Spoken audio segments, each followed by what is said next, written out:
Hello YouTube, this is Ben Gessel. Sorry, it's a little dark.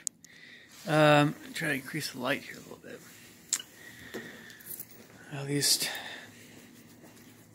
there we go. How's it going? Yeah, it's been a little bit, about a week or so since I made a video. I know.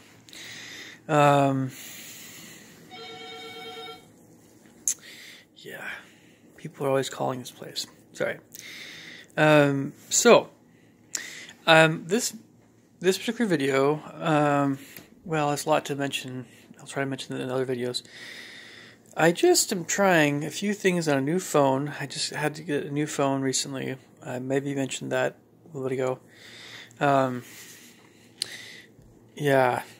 My phone died. And so this is a brand new phone, Samsung 7. And trying some Samsung Health again. See if I can be a little bit more consistent with writing in what I've eaten and what I've done exercise-wise every day. We'll see how that goes. But basically, I've noticed some things, at least, when you're trying to write in on some dietary journal type thing, everything that you've eaten. The great thing is, at least with the Samsung Health program, they do have a lot of different foods down there in their database. They don't have my calcium supplements though from PCC Natural Markets, but I don't know. I tried just substituting Centrum in there. So it's going to be a little bit wacky. I don't know. I'll figure it out. But one of the main nutrients I noticed that was a little bit lower than I thought it should be was potassium. And I looked at, of course, I know what foods are high in potassium. Like I always review that stuff. But then I was, looking through all of these things, and I was like, oh. So I had a lot of potatoes growing up. I had a lot of oranges. I had a lot of broccoli and spinach. I had a lot of chicken. Potassium, they'd say it's a wide variety of foods. It's just that, I guess, wow, we need a fair amount of it, I guess, apparently, to function well. So, but then, of course, oranges and bananas and things are some of the, I was like, oh, this is why I like to eat so many oranges. And this is why maybe I like eating dates from Trader Joe's, because they have potassium, right? It's really easy to get your vitamin needs.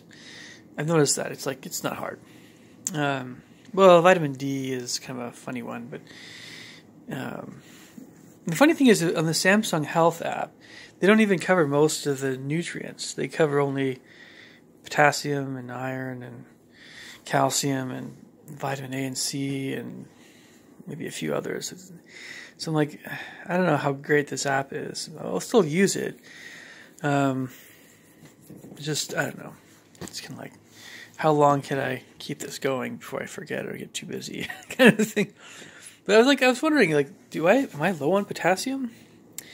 And I'm wondering, how big is a serving size for different things, and I'm just trying to estimate things. I'm like, probably not going to take it too seriously unless I actually start noticing. But I looked at some of the side effects of having low potassium, and I've had muscle cramps, but they haven't really been recently. And I thought the muscle cramps were due to some other nutrient being low, but might just be, it's not very very common, and if anything, those side effects were just kind of minor.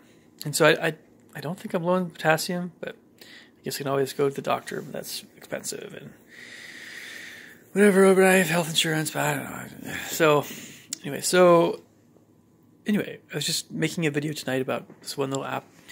And there's a lot of things to tell you guys. I'll try to get to that when I can.